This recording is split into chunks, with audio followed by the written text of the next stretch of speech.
Hello, Penny Melville-Brown. Thank you for taking part in this first BeeCraft podcast. Hello, Stephen.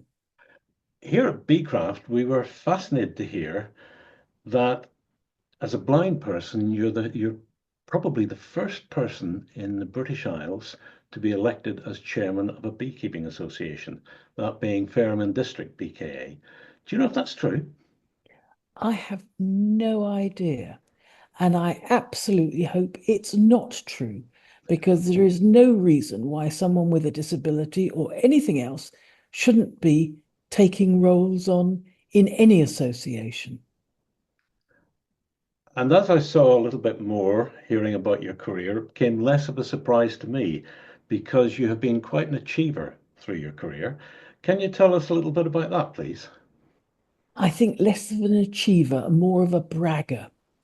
But I was really lucky. I joined the Royal Navy. In those days, it was the Women's Royal Naval Service. And I had all sorts of absolutely fabulous jobs. So my first job was out in Naples, NATO, where I was a little probationary third officer doing NATO intelligence. Then I came back to the UK and did home defence and war planning in Portsmouth. I went up to the Ministry of Defence and did corporate public relations for the two women's services then. And then I ran the University Royal Naval Units, where lots of people may know about those or their companion pieces for the Army, which are the OTCs. And then I was sitting next to somebody at lunch and they said, "Oh, what we really need is a woman barrister." So I said, "Well, I could do that." And that's what I did. So I went off and did some academic law, some bar school pupillage, and popped out as the first woman barrister in the Navy.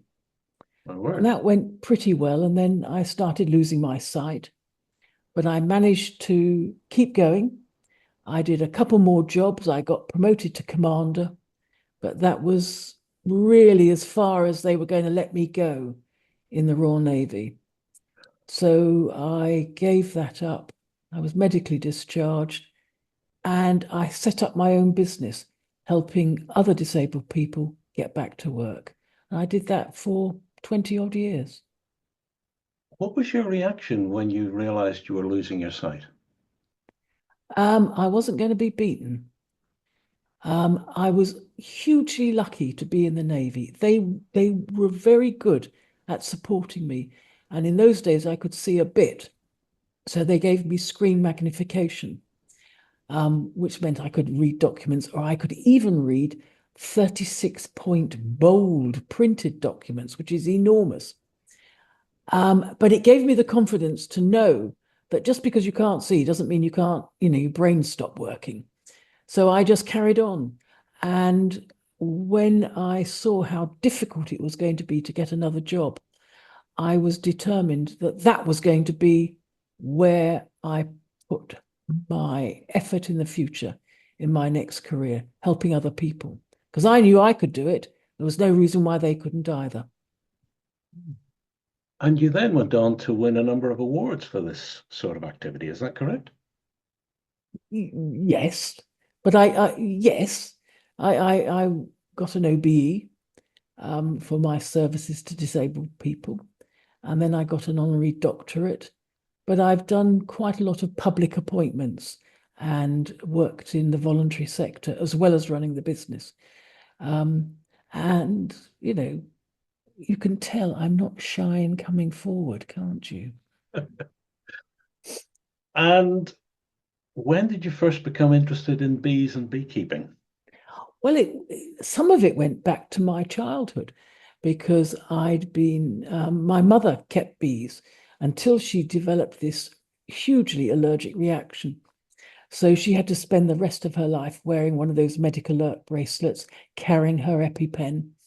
And she was very limited in her travel because she couldn't go anywhere where she could get injections of foreign protein, which is what had kicked it all off with her bees at that time.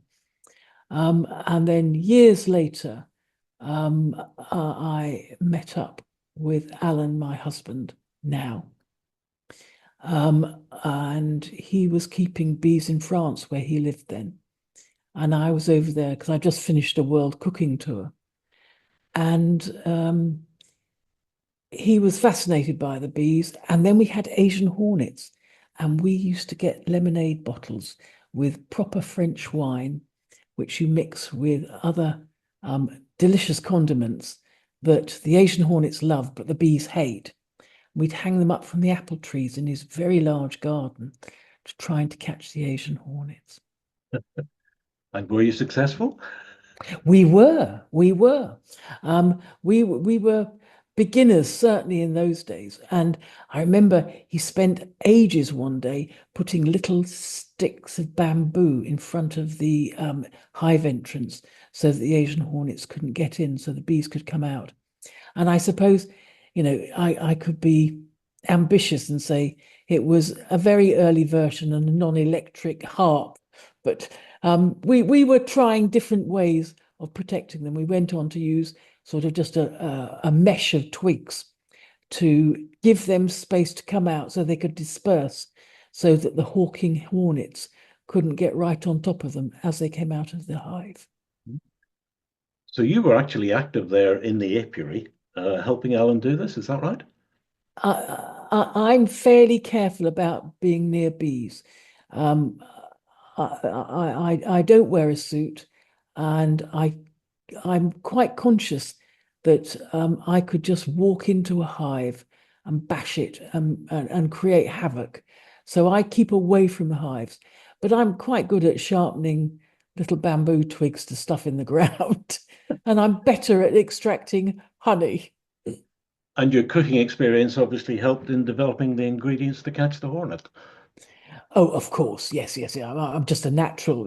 No, we used a very posh French recipe, which put in a bit of beer, a bit of wine, a bit of what they call juice, I think, which is just like fruit juice. So it's sweet enough to attract the hornets. Okay. So apart from the hornets, what elements did you find interesting in beekeeping? What were the things that really caught your imagination? Well, now I like it very much. We're now living in the UK, and he's much developed his beekeeping. But I'm using the product, so I use honey for lots of cooking. I don't really use sugar anymore. I'm using wax, and I have tried wax polish, and I not a great success with that yet, but I'm going to get on with it and do better. But I've also used it for modeling, because I do pewter work. I either beat bowls out in pewter, or I do models in perhaps wax that I can then take a mold off and then cast things in pewter, which I might attach to the bowls and things like that. What else am I doing with wax? Oh, we've just been making wax candles, and I'm thinking about how I can make pewter candle pins, perhaps with a whole row of bees climbing up my wax candle. Thought that'd be quite fun. And you're heavily involved in the extraction when that comes around. Is that right? Oh, well, actually, I'm heavily involved because then I can supervise it. And that's my big skill in life, as you've probably realized. I'm a great supervisor.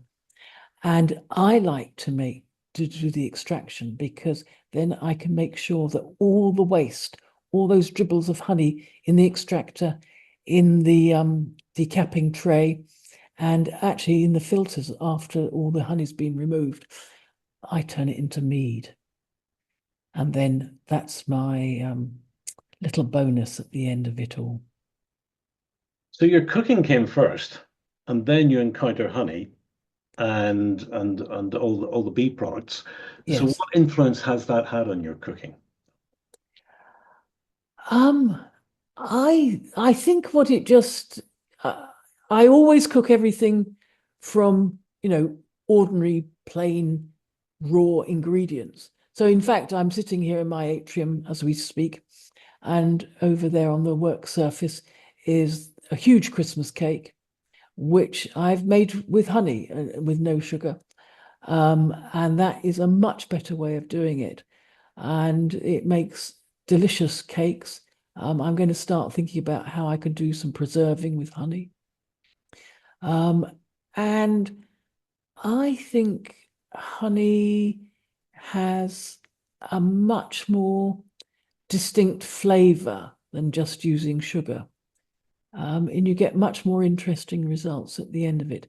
But then, of course, honey itself is such a subtle, I was going to say three-dimensional, because well, I suppose it is, because you can see it, but also you've got the smells. You've got that depth of flavor, which is quite magical. Somebody gave me several tastings of different honeys the other day. And I'm sure most people would be able to just taste those very subtle differences. And in fact, I could identify our honey straight away. It happened to be the last one, but as I came to it, I thought that one is delicious. I know that flavor, and it's ours, and it was. I'm sure you've heard about this growing field of honey sommeliers. Have you ever I thought of haven't. I haven't. Now, what the interesting thing I would think is, have they got the sensitivity on their palate to feel the pollen? Mm, I will I ask. don't know. Because honey isn't just taste, is it? It's texture too. Mhm. When you think about soft set or something that's a bit crystallized, or something from the heather, there's a whole range of different experiences beyond just the smell and the taste, but there's the texture. We forget that often, I think. Okay. In Fareham, Mm. the Beekeeping Association, have you entered any of their honey shows with any of your products? I have. I've done fairly feebly, I know my place. But I think I've won some, seconds or thirds for the odd bit of confectionery or whatever I've made. And I'm grateful for that. I know my place. How do you think we can encourage more people with disabilities to take up beekeeping? Well, let me start with one story for you. When I won this international prize, one of the other three winners was Ojok Simon from Uganda. And this was a prize for blind people. And his ambition was to develop his hive project in Uganda with other visually impaired people, because keeping bees was a way of them gaining more financial independence, more personal independence, more confidence and motivation. And so while I just swanned off around the world cooking, he actually took his $25,000 back to Uganda and put it to much better use. And I was hugely impressed with that. And in fact, some years later, we were just discussing, Alan and I, how we might be able to help him develop his activities further, with links into the UK, and he already had links into America.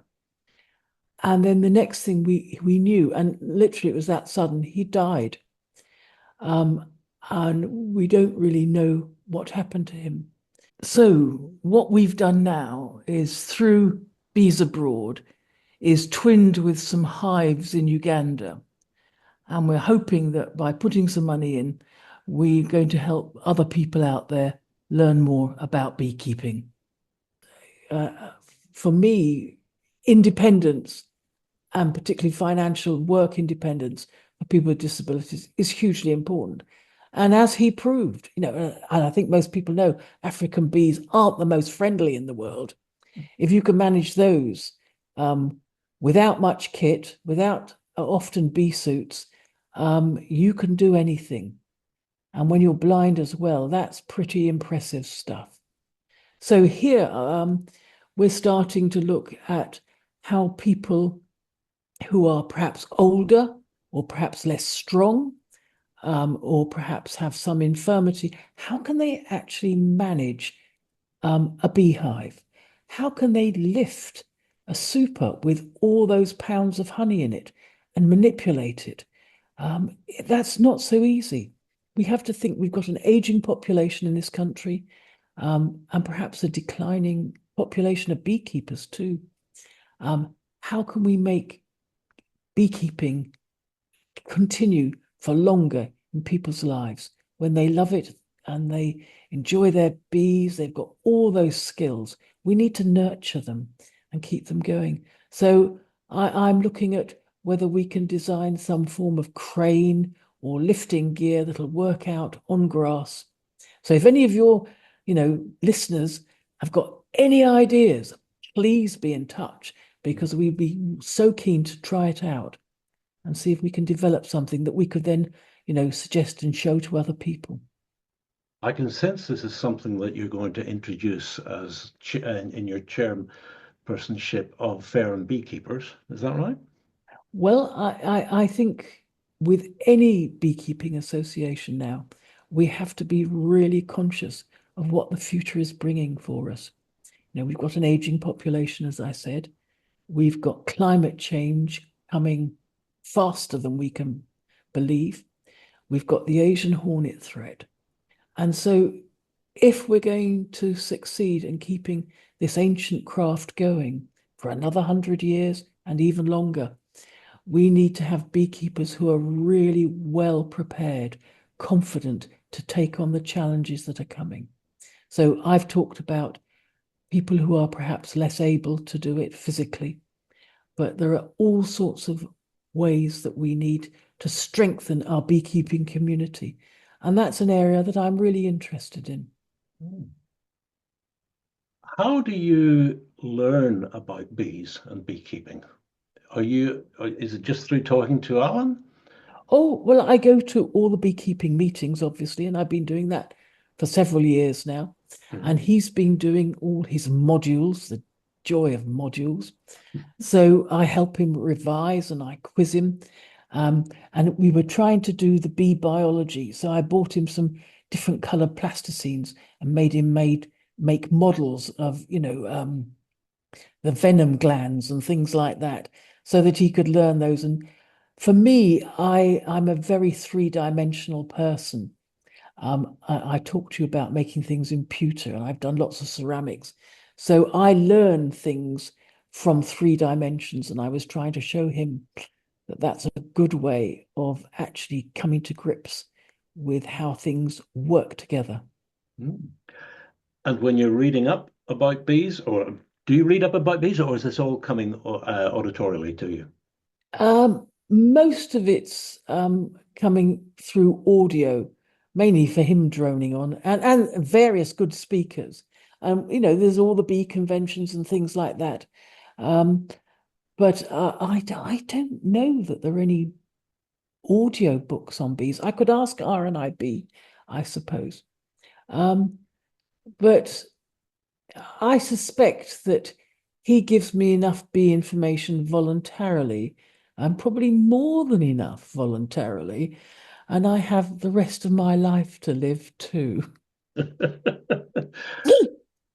He's just produced a book, Fit to Fight, which is about helping your bees cope with the Asian hornet. Did you have Yeah. any involvement in that book? Well, I certainly read it and helped him, I think, probably structure it is best I would be, because of course I am taking in information audio through my screen reader. So therefore, it needs to make sense to me, whereas for other people, they can see things and how they're laid out on a page, and they can see bold headings or underlined headings and all the rest of it. I need to understand the structure so it becomes sequential and builds upon the last point and moves on to the next point. So I did help him with a bit of the structuring, I think. I'm intrigued to know how that actually works. Can you give us an example of that? I will indeed. Just let me get my machine going. Audits are here to stay, but it's not the end of the world. It's not the end of beekeeping, but it could be the end of beekeeping as we presently know it. For our bees to survive the ravages of predation by Asian hornets and to continue to thrive, we need to change the way we keep our bees and alter our expectations of what they can do. This means taking command in our apiaries, reducing the level and stress of predation, and ensuring that the colony continues to function as far as possible whilst predation is in progress. My first experience of Asian hornets wreaking havoc was in my very modest apiary in the Loire Valley of France. A blind person once told me that the real challenge in blindness for her was in mobility, that to her it was a mobility disability. Would you agree with that? I suspect probably not. For me, it's about confidence and having confidence in one's own ability and other people also having confidence. So if you looked at mobility, I mean, I've traveled the world by myself. I've traveled all over the UK by myself, working all over Europe. So mobility is absolutely no problem whatsoever. You ring up, you get a taxi, whips you off to the station, get passenger assistance there, you whack onto this train. The guards are all, really charming. They look after you. And actually, the very best way to fly is with passenger assistance. Pitch up, they take you in hand, you go straight through the fast aircrew security, none of that queuing up that the rest of you poor people have to do. And you get onto the plane first, you've got the most comfortable seats. Good Lord, no. But you did admit a little earlier that you are a bit wary in the apiary because of bumping into the hives and so on. That must be quite a challenge for you, even around the house. Round the house is tricky at the moment. We've just put all the Christmas trees up, so all the furniture's moved. So that's a bit tricky. But you learn to know your environment to the millimeter. So when it changes, as it has just now, it is much trickier. But then you just have to have this 3D perception. So if you closed your eyes and you imagined where you are, and as you turn your head or move your body, that whole 3D image has to move with you so that you can relocate it as you progress around the room. It's not difficult to do, but here everybody knows that everything has to be in its place to the millimeter. So I can always find it. I don't bang into things. In the early days of being blind, you would not believe the bruising you get at the top of your thighs when you walk into tables all the time. Well, this is December 2024, and there's been an enormous public reaction to something that's happening on television at the moment in Strictly Come Dancing. And we've got Chris McCausland, who is a blind person who is doing astonishing things on the dance floor that we as sighted people can't believe is possible. His spatial awareness is amazing. Obviously, you haven't been able to witness that, but what do you make of that? I can understand it entirely. I think he will have, I can imagine having complete spatial awareness within your ambit. If you're in a large space, the thought of having objects around me and being able to manage my movements, spinning, because it's not just moving, it's spinning and wheeling around hard objects. I take my hat off to him. He has obviously perfected that.